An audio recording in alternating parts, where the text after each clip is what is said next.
Será que 70 anos poderiam passar em um piscar de olhos? No vídeo de hoje nós vamos aprender que sim, é possível que 70 anos passem rapidamente, como em um piscar de olhos. Essa é a história e o contexto do livro de Neemias, e Neemias nos apresenta Jesus, o nosso restaurador. Nós temos nessa imagem o entendimento do contexto histórico a qual nós temos o livro de Neemias e o contexto em que Neemias escreveu esse livro. O que estava acontecendo? Bem, nós estávamos vivendo o pós-exílio. Mas para nós entendermos o que é o pós-exílio, nós precisamos entender também o que era o exílio. E essa imagem explica de forma muito didática o que estava acontecendo, o que aconteceu em alguns anos anteriores. Em 722 a.C., nós temos a queda do Reino do Norte, ou seja, quando Israel foi dominado pelo Império Assírio. Em 586 a.C., nós temos a queda do Reino do Sul, ou seja, Judá, quando então Judá foi dominada pelo Império Babilônico.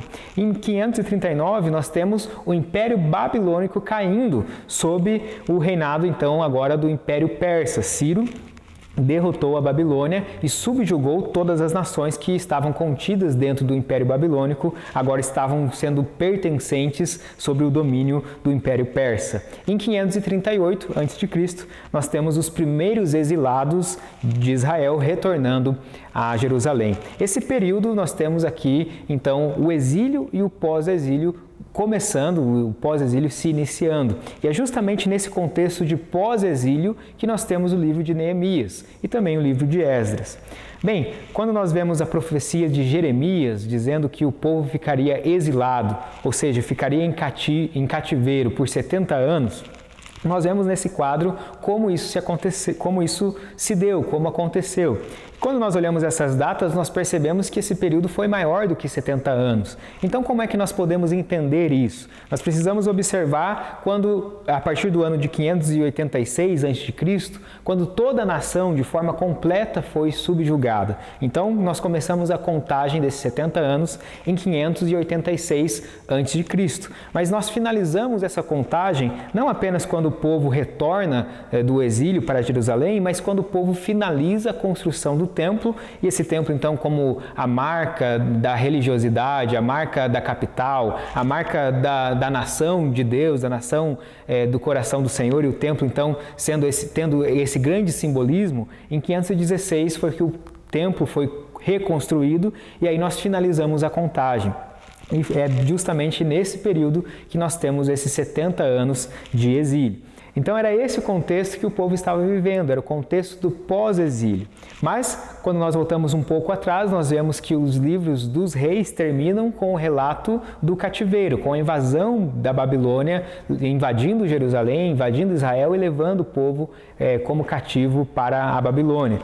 E aí nós começamos essa linha do tempo. Em 537, então, o povo começa a retornar para Jerusalém, eles saem da Babilônia e começam a retornar para Jerusalém. Em 516, como já citamos, o templo foi totalmente restaurado. E nesse período, então, a história continua. Em 479 a.C., Esther tornou-se rainha da Pérsia. Em 458, Esdras conduziu o segundo retorno do povo, ou seja, mais uma leva do povo retornando da Babilônia para Jerusalém. E em 445, Neemias reconstruiu os muros de Jerusalém. Ou seja, desde que o povo começou a sair da Babilônia no ano de 537 até o ano de 445, nós temos um período de mais ou menos 100 anos, onde todo esse contexto do retorno, do pós-exílio começou a acontecer e começou a ser efetivado com a construção do templo e também com a reconstrução dos muros de Jerusalém. Nós temos dois períodos importantes nesse contexto histórico que é preciso destacar. O primeiro período, nós estamos vendo aí na imagem, fala sobre um período de 20 anos que aconteceu de 537 até 517, onde a reconstrução do templo começou a acontecer e foi efetivada sob o comando de Zorobabel. É o relato que nós vemos nos primeiros capítulos de Esdras e é o relato também que nós vemos no contexto dos profetas Zacarias e também do profeta Ageu.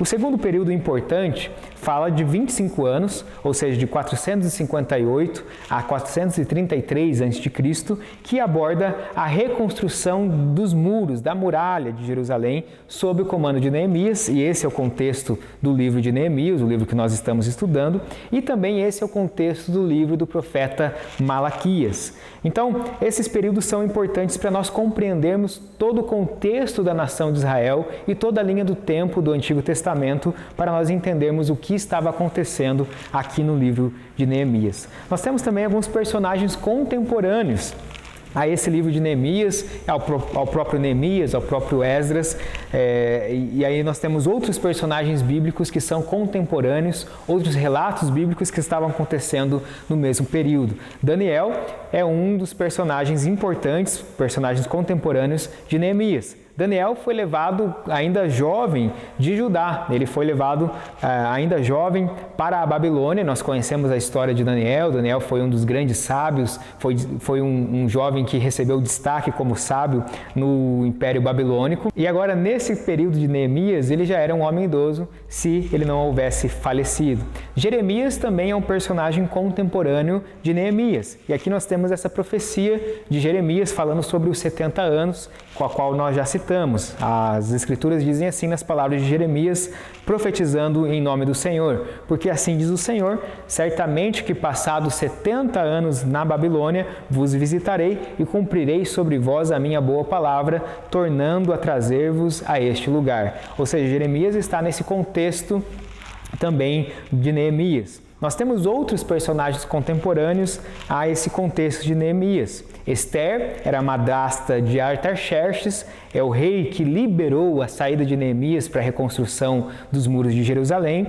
E então nós temos essa grande influência. Provavelmente Esther, sendo judia, teve grande influência na aceitação dos judeus perante o Império Persa. É bem provável que Esther teve grande papel de influência, então, para a liberação dos recursos, para a liberação dessas obras, para a liberação de Neemias e por toda essa grande obra que aconteceu tanto com Zorobabel na reconstrução do templo, tanto também com Neemias na reconstrução das muralhas e dos muros de Jerusalém. Nós temos, portanto, alguns livros no mesmo contexto, sendo eles Esdras, o livro de Esther, o livro de Jeremias, de Lamentações de Jeremias, o livro de Ageu. A primeira parte do livro de Daniel está inserida nesse contexto do exílio e do pós-exílio, e também Zacarias e Malaquias vão abordar todo esse mesmo contexto, todo esse mesmo período histórico do povo de Israel. Vamos agora então para um panorama simples e prático do livro de Neemias. Como é que nós poderíamos visualizar o livro de Neemias de uma forma muito simples e prática de se entender? Nós temos 4 pontos que estão passando aí no slide na sua tela. E nesses 4 pontos nós podemos perceber como é que se passa esses registros do livro de Neemias. O primeiro ponto fala sobre o retorno de Neemias para Jerusalém, como ele achou graça aos olhos do rei, como ele foi liberado para retornar a Jerusalém com um mandato para a reconstrução das muralhas e também com recursos. Essa é a primeira parte do livro, capítulos 1, a partir do verso 1 até o capítulo 2, verso de número 20. A segunda parte do livro fala sobre a reconstrução das muralhas de Jerusalém.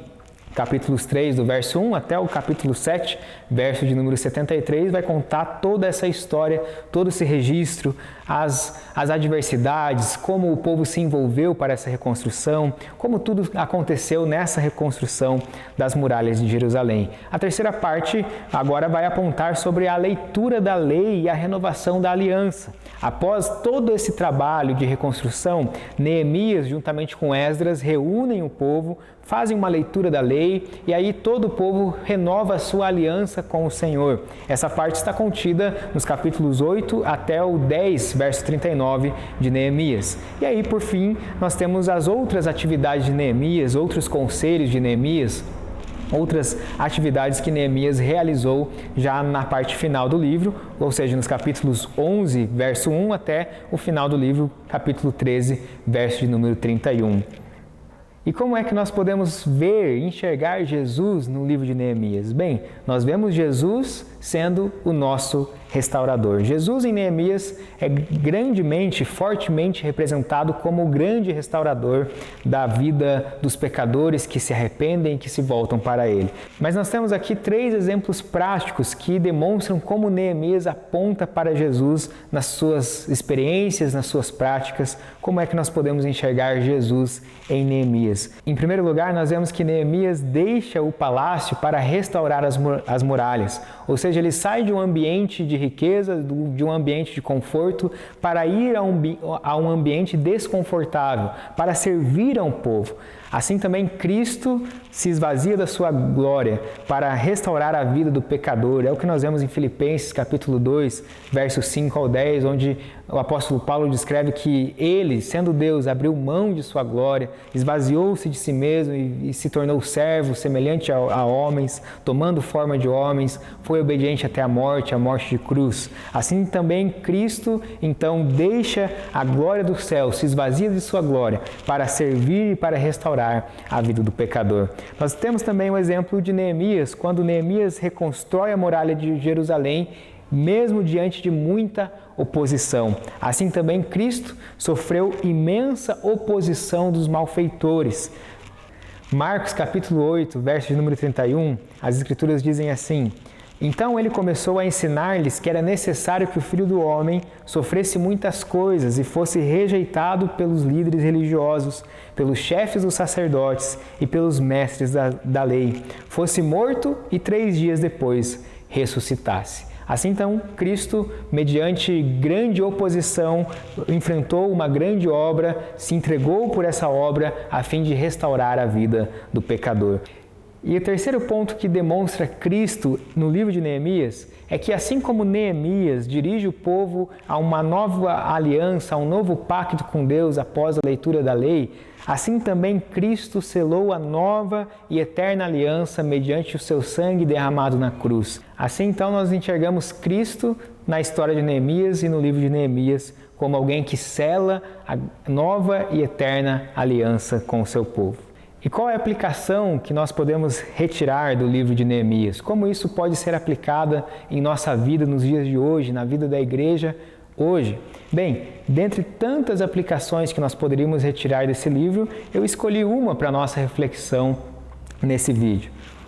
O livro de Neemias, então, aponta para um convite para servirmos ao Senhor em sua obra. Nós vemos o povo se engajando nessa reconstrução.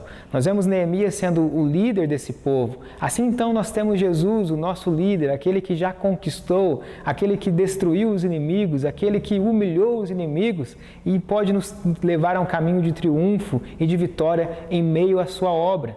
Assim então, o livro de Neemias é um convite para a igreja colocar a mão na massa, se envolver na obra de Deus, se envolver na ação do Senhor nesse século, naquilo que Ele está fazendo, na obra da evangelização, na obra da igreja, servindo a igreja, e assim então colocando a sua vida à disposição da obra de Deus.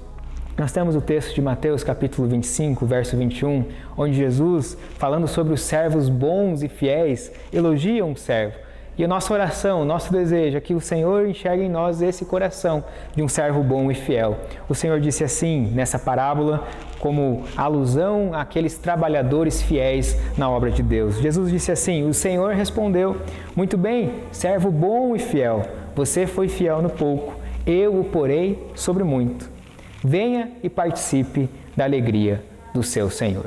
Assim como o povo se engajou na obra de Neemias, na obra de Deus, na reconstrução das muralhas, assim também Jesus nos convida a participarmos da sua obra, participarmos do seu reino, sermos ativos no seu reino e assim também podermos agradar o coração do nosso Senhor, porque é dele, por ele e para ele todas as coisas. Assim deve ser o nosso coração, em dedicação e voltados para a obra de Deus. Vamos orar ao Senhor? Pai, nós te louvamos por um livro tão precioso que nos ensina sobre a oração, sobre estar próximos ao Rei Jesus, sobre trabalharmos a sua obra, sobre colocarmos a nossa vida à disposição do Senhor. Nós oramos para que o Senhor encontre em nós um coração disposto a servir o seu reino, a servir ao Senhor, que é o nosso Senhor, não por obrigação ou como alguém que está fazendo um serviço como se estivesse sendo obrigado a fazê-lo, mas a fazermos, Deus, por amor, por reconhecimento daquilo que o Senhor fez na cruz por nós, da forma com que o Senhor conquistou o nosso coração, mesmo não merecendo. Quando olhamos para a obra do reino de Deus, é o mínimo que podemos fazer, como forma de retribuição, como forma humilde, se é que podemos retribuir ao Senhor, mas como forma humilde de voltarmos os nossos olhos para o seu reino e de contribuirmos para a sua obra. Encontre em nós, ó Deus, um coração disposto e fiel, como esse servo que foi bom e fiel, que honrou ao seu Senhor. Assim nós queremos ser aos olhos de Jesus, como um servo bom e fiel, que honra o seu nome e a sua obra. Essa é a nossa oração em nome de Jesus. Amém.